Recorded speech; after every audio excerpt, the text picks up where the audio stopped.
I'd like to give a little update regarding pension reform and respond to a story that recently was published in the little old paper from Louisville over the weekend. There's been some talk about the actuarial analysis, which is a document prepared by the actuary hired by the Kentucky retirement systems to basically look out into the future about the costs of the pension plan. KRS has provided that actuarial analysis for Senate Bill 2, and it's nearly identical to the draft that was prepared for the task force recommendations, because as all members know, the task force recommendations were included in Senate Bill 2 that passed this chamber by a bipartisan vote of 33-5 last week. According to the actuarial analysis, the overall costs of Senate Bill 2 over the long term are substantially less than the current plan. Now, a couple of things before we go forward that I want to remind the body and the viewers about. Senate Bill 2 makes no changes to teachers' retirement, makes no changes under the inviolable contract to pensions currently provided to current employees and current retirees, and Senate Bill 2 does not include a 401k plan for future employees.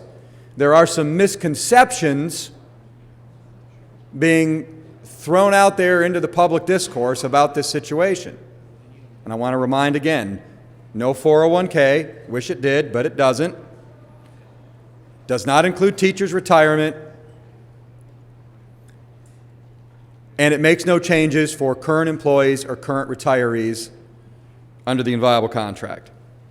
Now, the Courier-Journal recently reported on this actuarial analysis released by Kavanaugh McDonald, its actuary.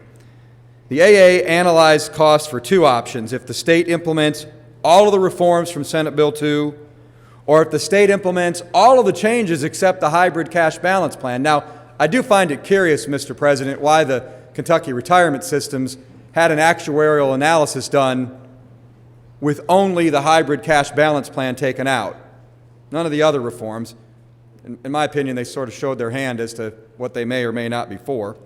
Last time I checked, it was this General Assembly that made policy, not the KRS, but that's a topic for another day. According to these projections, the KERS non-hazardous plan for state employees would require employers to contribute annually around 40.44% of payroll, compared with 40.35% under the traditional defined benefit pension structure. This is an increase of less than 0.1% of payroll for non-hazardous 20 years from now if the hybrid cash balance plan is enacted. Less than 0.1% of payroll, yet the Courier-Journal breathlessly proclaimed that Senate Bill 2 will increase costs. Now, Mr. President, I'd like to point out that during the public hearings of the Public Pension Task Force, the Pew Foundation testified that the hybrid cash balance plan was designed to have the same or about the same cost as the current DB plan for new hires.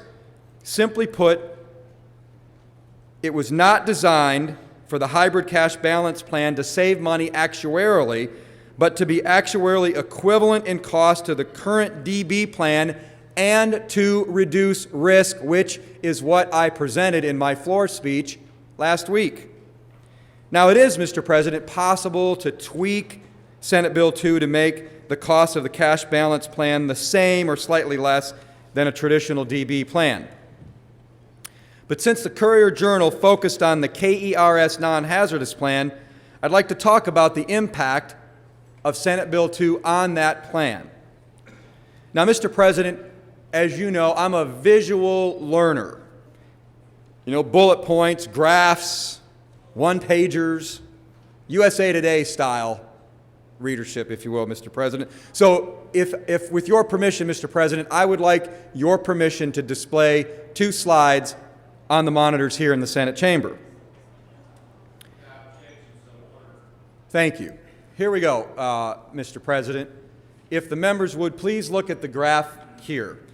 With no changes the KERS employer contribution rate in 2032, 20 years from now, is projected by the KRS actuary to reach 64.59% of pay, or roughly $2.1 billion in employer contributions. Now that's a pretty stark chart, Mr. President, and it shows what will happen if we continue down the path we are on. This is unsustainable. Now, if we could please go to the other chart that shows with changes under Senate Bill 2, the employer rate in 20 years will reach 40.44% of pay. That's a pretty flat employer contribution rate. That's roughly $1.3 billion in employer contributions. That's nearly a $1 billion difference. Now, this is the story that should have been written, Mr. President. And in it, with all due respect, the Courier-Journal did write, indeed, when Kavanaugh-McDonald compared implementing all the changes in Senate Bill 2 with keeping the current plan with no other changes, the savings were dramatic, as evidenced by this chart. But this is what's called in the newspaper business burying the lead. That's exactly what happened, because Senate Bill 2 will, over time, save taxpayer dollars and indeed make our pension system sustainable. Now, this is still a large contribution rate, but it's manageable. 40.44% of pay compared to almost 65%. This is a stark difference, Mr. President. Now, I'd like to leave that up for a few more minutes. A couple things to provide context to the Kavanaugh-McDonald report. For their cost estimates to be accurate, a number of complex actuarial assumptions would have to be hit on the bullseye, including a 7.75% rate of investment return. Does anybody think we're going to get that?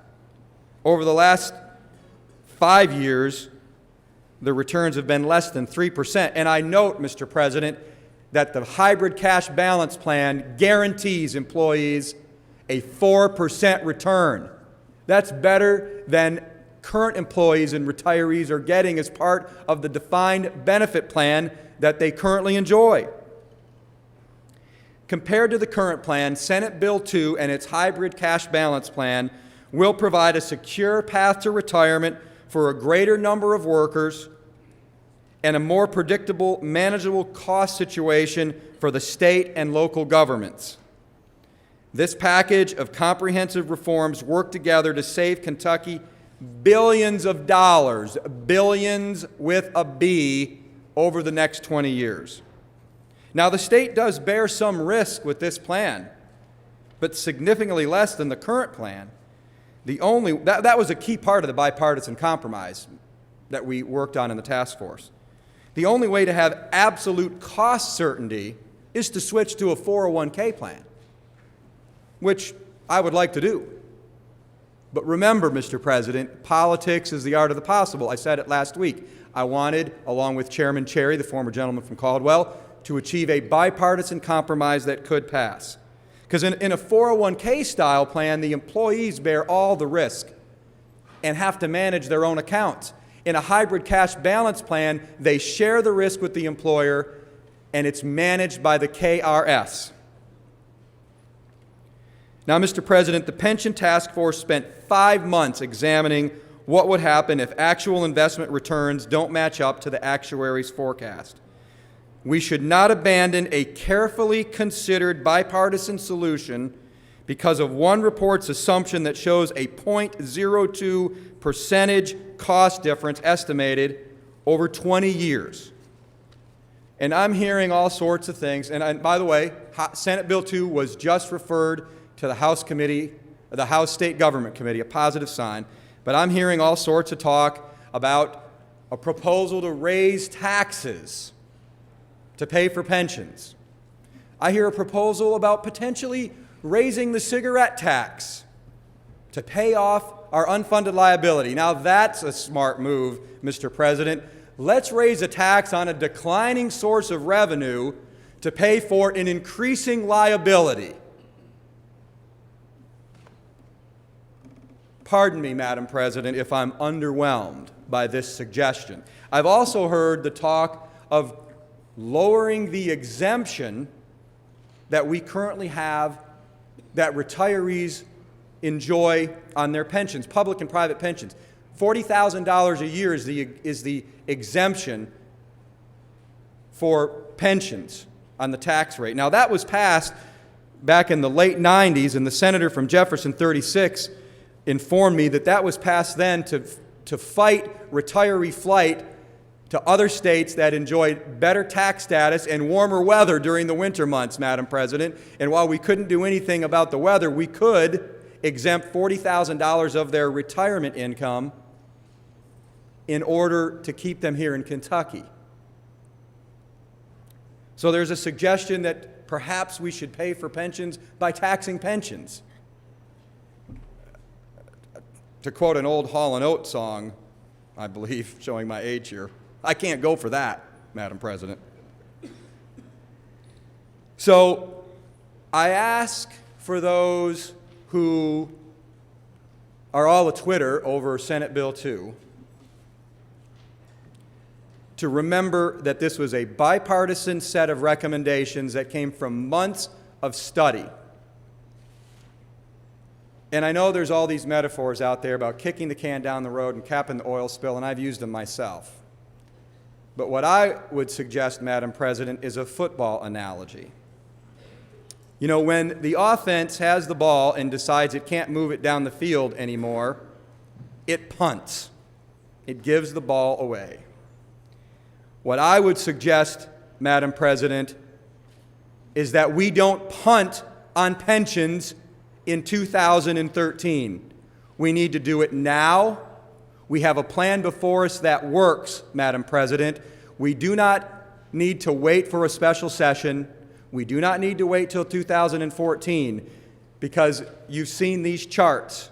The problem gets worse if we don't act now. This is what can happen to our employer contribution rate. Let us not punt on pensions in 2013, Madam President. I thank you and the body for their indulgence this afternoon. Thank you, Senator. Senator from